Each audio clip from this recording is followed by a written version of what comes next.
Hi guys, welcome back to the Ants Subang YouTube channel. Today, as promised in the previous video, I bring you this Ants Subang tips number 11. I hope you guys will be entertained and may gain something from this. I will be going to show you how I prepare my feeder insects for my ants. In particular, crickets.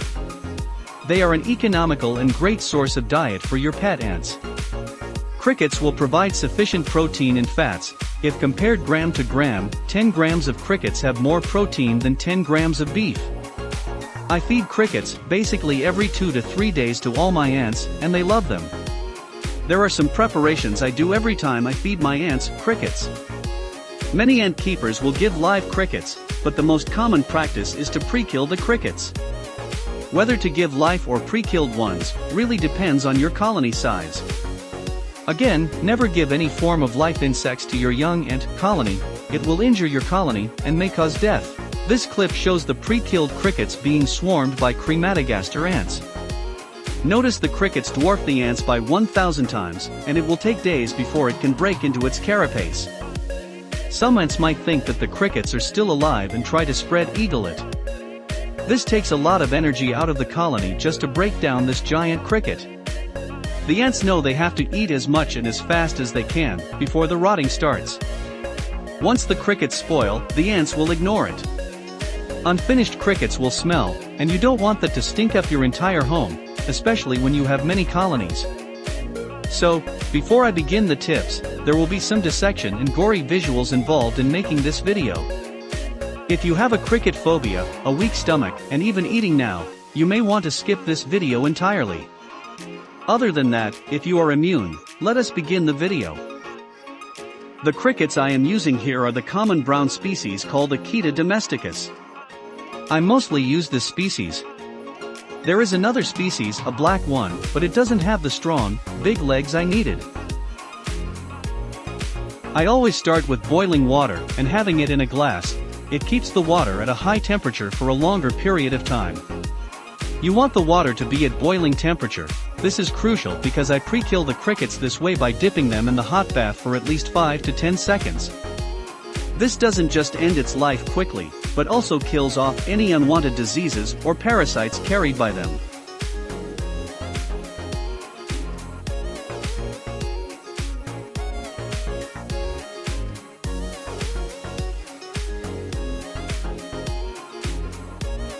Here, I will only show you the pre-killing once.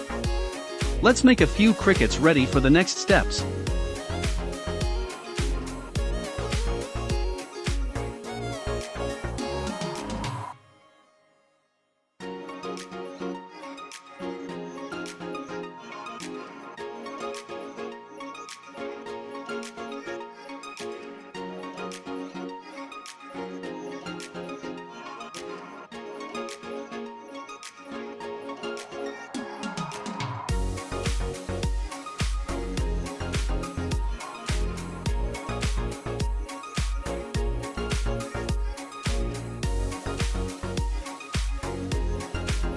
The following is to dissect the crickets. I remove what I call the cricket drumsticks first.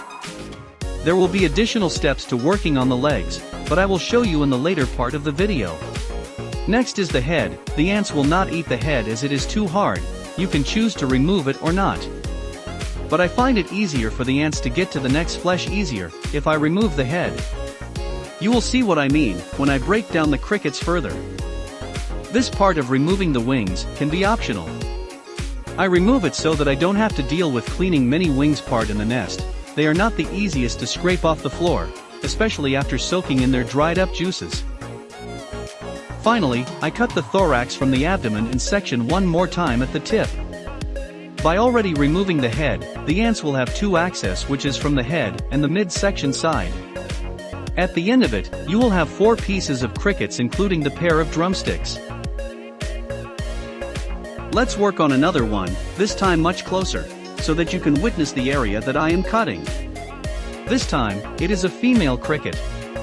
I can tell it is a female from the long spindle-like tail.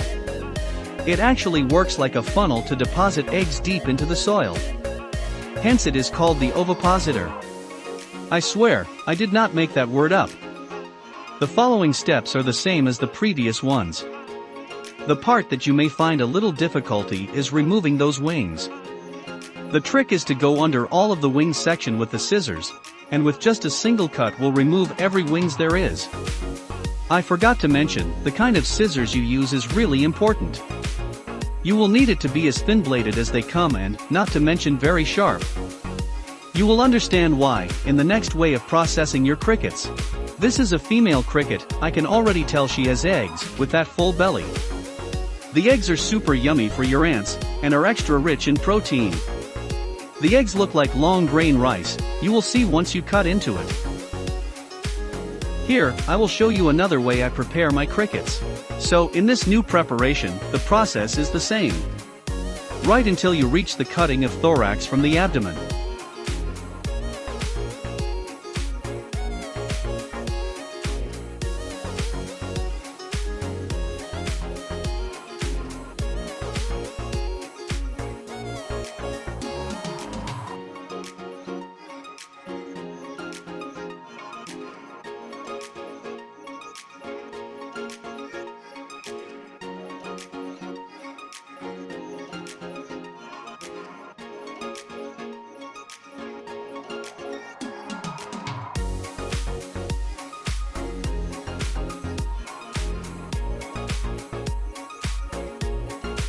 Firstly, I cut off the ovipositor. Secondly, you want to angle the crickets in such a way that you can cut through the middle in one clean motion. This is what I call the lobster cut. The way you do this is really to find the right position to ensure it severs cleanly through the middle. Now, by not having the right scissors, it could be a very messy ordeal.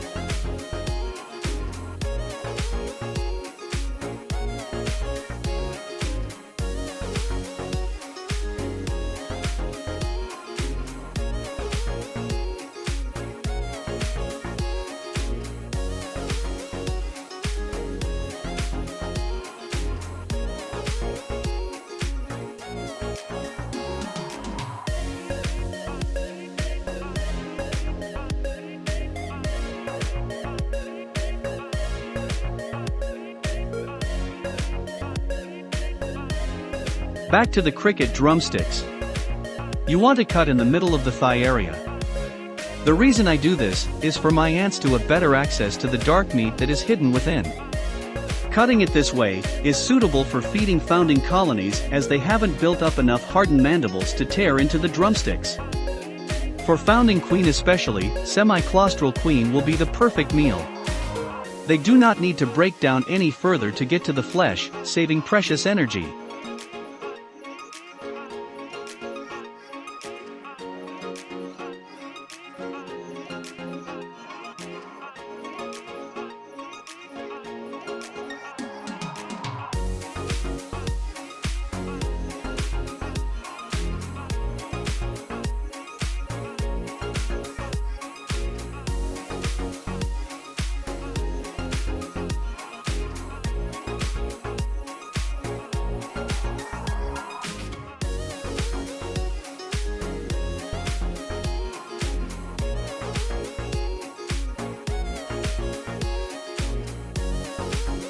The good thing about cricket drumstick is you can keep them for days. It will dry up and turned into jerkies and stored for later use. Just remember not to cut the middle if you decide to keep them for later. When ready to use, simply cut and rehydrate with water when feeding. As simple as that. We move on to plating techniques. How you position the cutout cricket parts is important, especially for medium to smaller ants. You always place the thorax in the middle of the tray. The following are the abdomens on both ends facing outwards.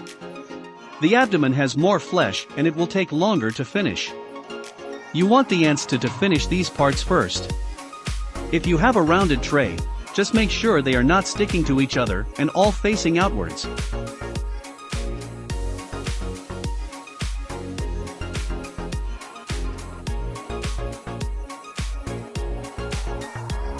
Feast your eyes on this long buffet tray of yummy crickets.